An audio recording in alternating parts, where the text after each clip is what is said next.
A Tale for Halloween by Mark Coombs. Unfinished business. He felt hunted, almost paranoid, though he was now a man. Yet still he lived in terror of the night he ran and ran. The creak upon the floorboards, the noise behind a door, reliving every horror of what he'd seen before. To understand his torment, the nightmare and the fears, we must journey back and join him in his early teenage years. The month was now October. The leaves are golden brown, as he delivered papers on the outskirts of the town. October showed no mercy as the daylight faded fast, and always there were places that he quickly hurried past, like the factory still and silent, and the graveyard on the hill, with its rows and rows of angels whose lips were quiet as still. His imagination wild threw thoughts into his head of witches, ghouls and demons and evil things undead. So he swiftly hurried onwards from the creatures of the night and found a crumb of comfort in the amber glowing light, made warmer by each passing face, though unbeknown to him. A murder only yards away would turn the night so grim. He reached within his orange bag and found a paper there. Just one left to deliver, his round's end was drawing near. His last stop wasn't far away, it was just around the bend. Set back from the roadside was the big house on the end. Its driveway gave it privacy from the traffic of the street, and he loved the sound of gravel as it crunched beneath his feet. So he rolled the final paper, raised the latch upon the gate, but a noise that came from somewhere made him stop and hesitate. It sounded like what he couldn't decide. An animal or some creature, so he hurried on inside.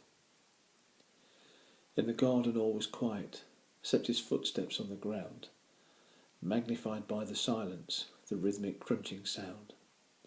He reached the door and letterbox. There was that noise again. This time it sounded human, as if someone was in pain.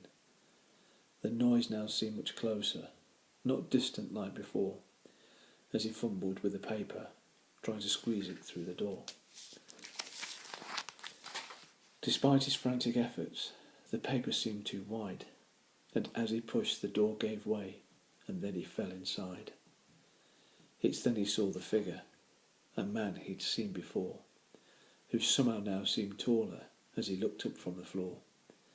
And bathed within the hallway light, he saw the blade come down, deep into a crumpled heap that lay still upon the ground, and oozing from the lifeless mound a crimson flow of blood that spread across the tiled floor like some ghastly vile flood.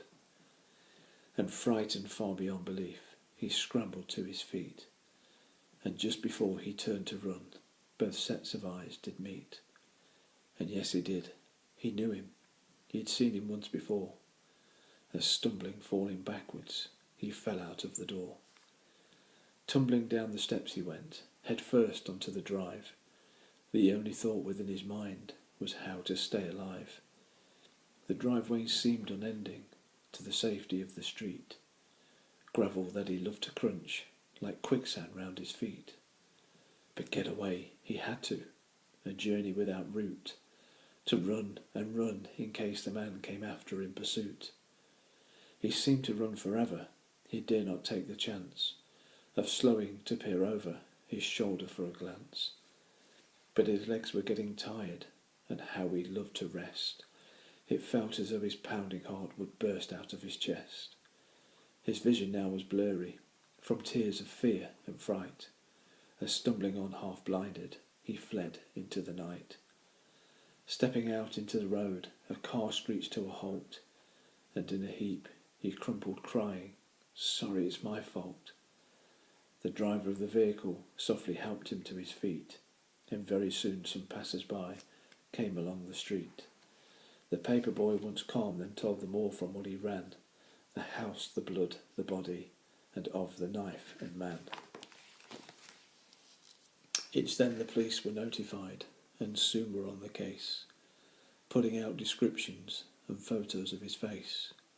The house itself was sealed off, unturned they left no stone, and all the while the paper boy was never left alone.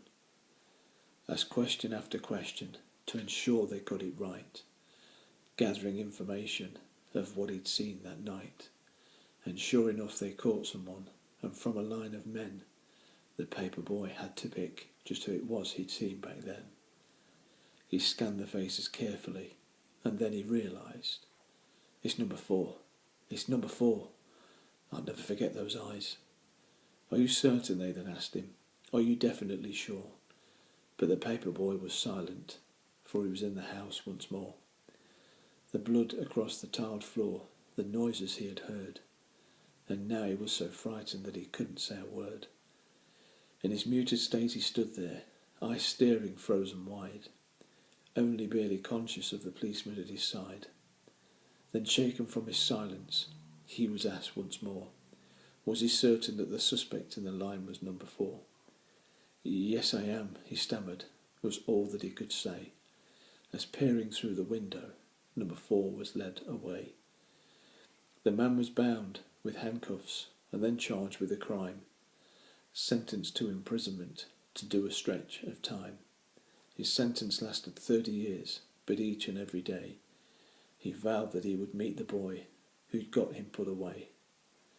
The time inside eroded, the months and years diminished, and upon the paper boy I call, with business left unfinished.